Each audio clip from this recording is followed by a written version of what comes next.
Not only for our academic purpose, we can do for phage typing.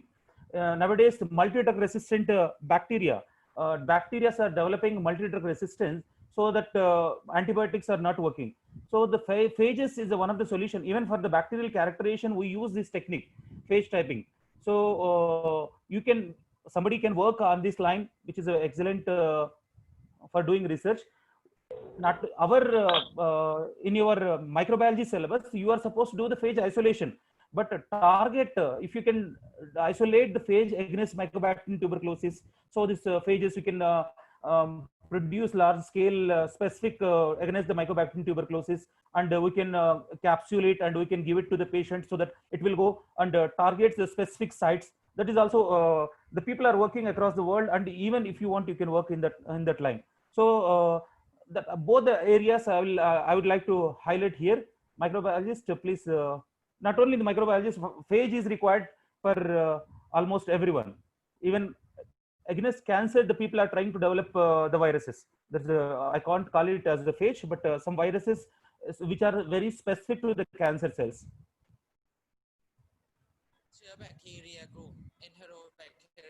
See, these are the E. coli bacteria. So these are the bacteria which are generally surviving in the intestine, and this is P. phages. You can take this is a general outline, and this is how it infects the E. coli cell. So the source of virus is going to be wherever the E. coli is there, wherever the huge amount of E. coli are there, then there is a possibility of phage.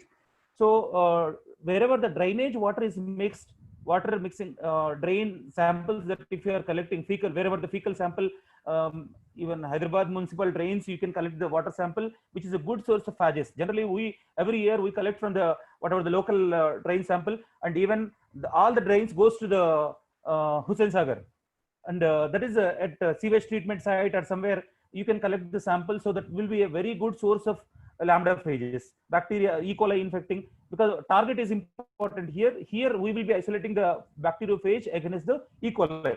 Similarly, you can develop a strain, you can phage against your specific bacteria also. That the second part I will explain you later.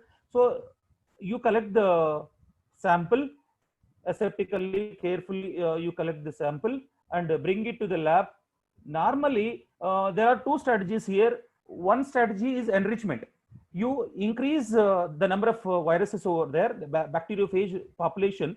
So for that one, you need to increase the host also. So for host, you inoculate into whatever the sample that you are getting, you inoculate into the luria broth or nutrient broth sample, and incubate for some time,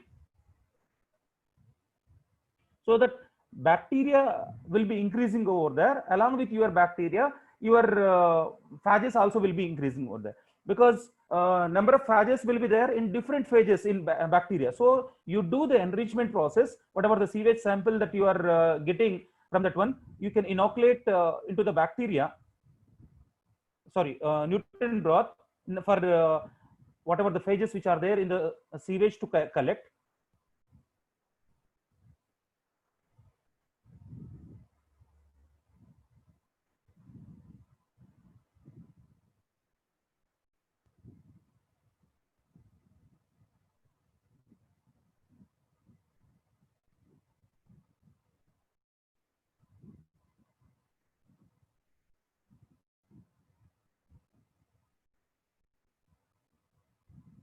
Mix it thoroughly. Now put it for the incubation.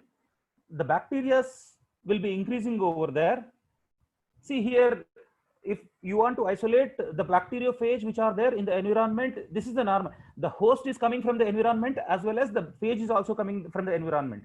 Just a sewage sample you are putting into the nutrient broth or luria broth, and you are inoculating. So both phage as well as host, both the things are growing over here.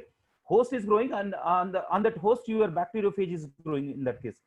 Otherwise, if you want to develop the phage against a specific bacteria, like multi-drug resistant streptococcus or something you want to develop, or multi-drug resistance bacteria you want to develop, you take that bacteria, you grow in case of your bacteria in nutrient broth or luria broth up to actively growing phase, and you collect the samples of different areas where you are suspecting some phages maybe your bacteria specific phage maybe even 1 or very less.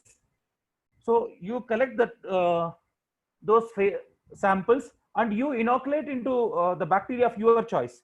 So your bacteria will be growing over there, and if at all, if any phage there is there which is specific to your bacteria, multi-drug resistance bacteria, it will infect on that one and it will amplify in a large scale. This is now this generally strategy to develop the phage against the specific bacteria. But anyhow, now we are isolating the phage of natural resource. So you grow it for overnight. You know, E. coli generally within overnight it will grow very well, and 24 hours at 37 degrees Celsius. Now take it out. Whatever the broth, culture grown broth is there, that you take it out. And here partial lysis. Actually, if you are growing, see, you can see the culture color normal.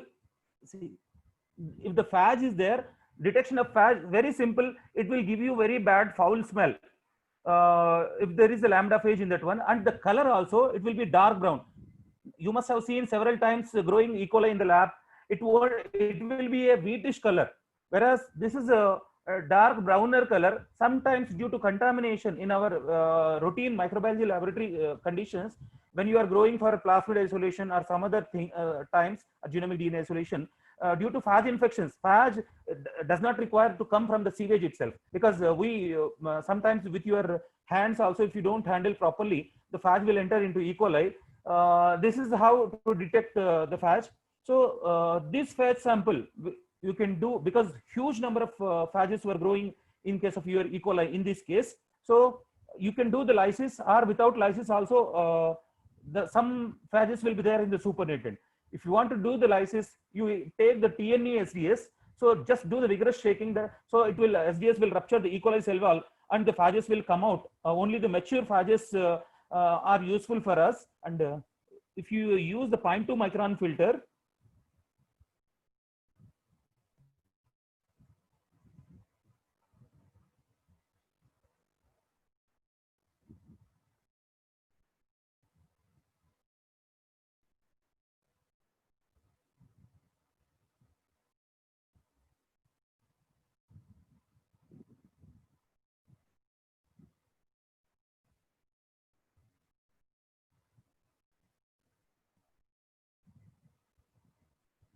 now do the centrifugation. If this is assisted with lysis, then you will be able to get huge amount of phages. The phage titer is going to be very high. And even this 0.2 micron filtration, normally for phage isolation, we will do the 0.2 micron filtration. See, after this, whatever, after the centrifugation, the E. coli cells are pelleted down and the supernatant is being taken in the syringe, and that is filtered to 0.2 micron filters. But many of the UG labs or some PG labs also may not be having this 0.2 micron filters. So in such cases, you use TNESDS for your lysis, and after that one, you do efficient high-speed centrifugation. This has been done if you do 15,000 RPM, that is the max what you can use with your benchtop. So supernatant will be having majority of the viruses. Very few bacteria may also be coming over there. So if you don't have this one, you do lysis and do high-speed centrifugation for 10 to 15 minutes. So all the E. coli cells will be pelleted down, and the supernatant generally will be having the your lambda phages. And you do this, if you have this 0.2 micron filter, better you go with the filtration. So you know the basic principle, viruses are filtered through 0.2 micron because of smaller in size. But I caution you here, now there is an area of research which is called as microbacteria, not the mycobacteria, microbacteria, which are smaller than that of 1 micron. And they are very small. Generally, they cannot be seen even by your compound microscope. So that discipline is growing, because underarm foul smell is because of microbacteria. And even such cases of but the problem is they cannot grow rapid like your there's plates that you can see in case of your lambda phage. So lambda phage will be growing fast in E. coli, so that can be ruled out anyhow.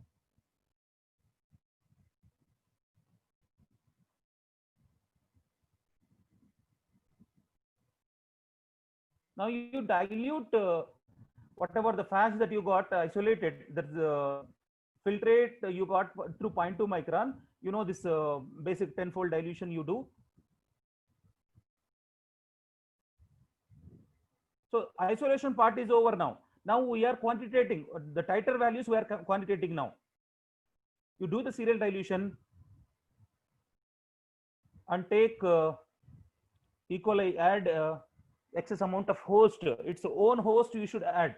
The K12 stain that is there in your lab, if you are growing, it may not be specific, so it will not be growing.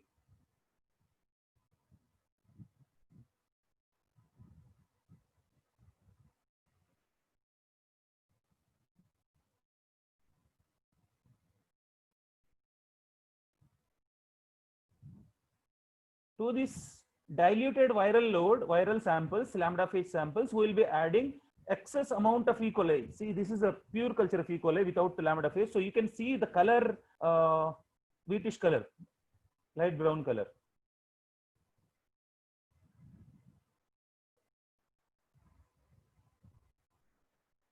And spread it. Here, limiting factor is the phage number, not the E. coli. We can take excess amount of E. coli. There is no problem at all in that case. So we can take 1 ml of E. coli, that is quite enough. Then mix it thoroughly. Then from that one, you spread it over the nutrient agar plates. Mix it thoroughly. Generally allow for some time, so the virus will be entering into the E. coli. Once virus, you know that adsorption, attachment, there are different stages are there. For that one, it will take some time, but it won't take much time. If you incubate 1 or 2 minutes, that is quite enough. Now, these are the plaques counting over there. You can see the plaques, how they will appear. Here, Madhu was mentioning about POCs, POCKS. This is plaque. Bacteria, the clear zones, see, bacteriophages will be lysing your bacteria. The colony will be lysed, will be ruptured, and the bacteria will be coming out. The phages will be coming out, and this lysed bacteria will appear in transparent color. The remaining lawn is bacterial colonies, whereas the transparent white color, the transparent things are there. These spots, these are called as plaques. Whereas in cell lines, what happens? The bacteria, the virus will grow inside, and the outer membrane and the bottom membrane, these two will be separated. Entire thing will be eaten up by your virus, and these two will be remaining like the central zone is free. These are called as pox that happens in case of cell lines. And this is variola and vaccinia. All those things will be, you will be able to see the pox over there, but this is the plaques. Almost, this is see, the topmost layer of the bacterial cell wall is ruptured in this case, whereas in pox both the membranes are intact, but central whatever the internal content is there, that is completely exhausted by your bacteria. So it is a transparent, remaining denser cells are there, but this is a transparent cell, so it can be easily detected from the remaining things. So from this you need to count how many plaques you got, and you can like how we calculate colony forming units, total number of plaques, dilution factor into the volume that is plated over there. By using this formula, you can calculate the viral titer or lambda phage titer that you have isolated. And there is one more experiment. In fact, for MSCs, we are supposed to identify the burst size. We are supposed to identify the burst size. Burst size is nothing but number of phages required to make one E. coli to burst, the fixed number of bacteria required to burst the E. coli cell. So you can see here there is a plaque. You pick individual plaque. There is a possibility of more than one cell involved over there, but you try to see that single plaque. Actually, before appearing into this transparent color, it will be a central black node like your pimple head. It will be a brown color at the central. And before, like one day before to the plaque formation, that E. coli cells will be the pre-plaque stage. So there, E. coli cells at the colonies, their central will be like your pimple head, brownish color. So you pick those colonies, only one colony you are supposed to pick, and put it into the lurea broth, and you allow it to grow. So instead of on the plate, you are allowing your E. coli cell to burst in lurea broth. So once it is bursted, many phages will be released over there, and the color of the lurea broth will change into brown color. Now take that lurea broth, and like what we did in this experiment, serial dilution. You do the serial dilution and do the plating, and you count how many colonies, how many plaques you got. Very simple.